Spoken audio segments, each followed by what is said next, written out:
Okay, so this is my actual third attempt at filming this vlog.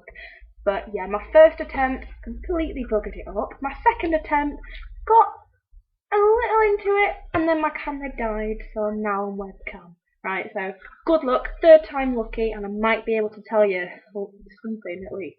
Right, so basically, I thought I'd introduce myself. My name is Adrienne Brooks. I prefer to be called AD. People call me AIDS, not bothered, whatever you want to call me.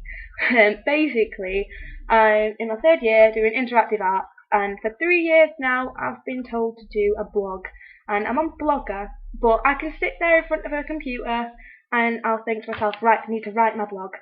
Nothing comes out. So basically I'll just sit there and be like, I can't write, I really can't write. So this year I thought to myself, what can I do that'll interest me, that will only take up so much of my time and that's fun and that I'll enjoy. So I thought I will try vlogging. So I'm going to give it a shot and see how it goes. My friend Liz, she also does it, so I'll put a link below here for her. So you can check out her page. She does a lot on art, she talks about mental health as well, she talks about everything, she's fantastic. And she also inspired me to get the confidence to come onto YouTube, so thank you, Liz. Right, anyway, basically I'm meant to have a meeting tomorrow with my tutor, but me didn't write my diary down. I have to go to work basically, and I haven't told her I need to. So, right, my blog, as we are talking about. Right, this year so far I'm working on microcosm and macrocosm. I did it back in college, and basically it's finding really, really small things and then really, really big things. And basically I'm working on that. So technically it can also be classed as scale, but microcosm, macrocosm makes it sound fun and posh. Anyway, right, so at the moment what I'm doing is I'm going on a lot of walks around here. Like since I've moved into this flat, which I am in now, there's a field just at the back, just over there, and basically that goes on for miles. I've walked to Manchester just from that field, and also walked down to Daisy Nook near Ashton as well. So basically, as you can tell, very, very big, lots of things there as well. And whilst I've been walking, I've been coming across like little things that really catch my eye that you just pass every day. Like I'd be walking and I'd come across a whole bunch of like wild flowers, and it's like I'll take a picture of one of the flowers and just like I'll make sure it's one of the flowers that stood out to me. So basically I'm giving that flower the attention in a photograph that I think it deserves, and then I'll edit it to look really pretty and to basically communicate how I feel towards that one flower. Okay, so basically like it all started back when my mum actually moved into her house, and it was a summer's day and I'm sat in the garden and I'm sat there and and basically like there was this one blue bottle and it was just running up and down the washing line, like, you know, the little pole that you get for the washing line. And I thought I'll try and get a picture of it.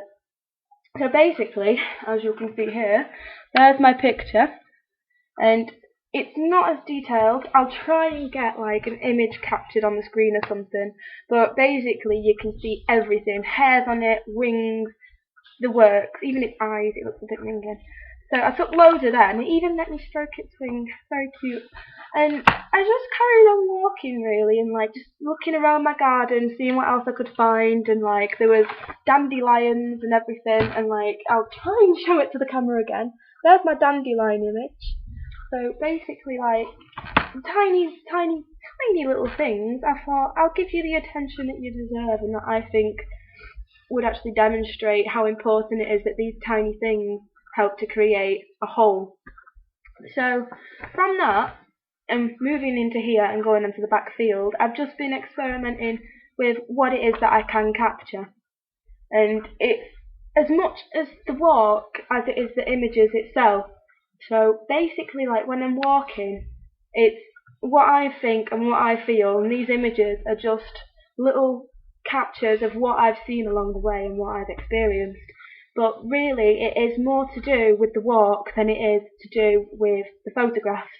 It's more of an experience to me. But whilst I was doing my contextual research, I researched into Andy Goldsworthy back in college as well, but I thought I'd touch upon him again. And he alters nature.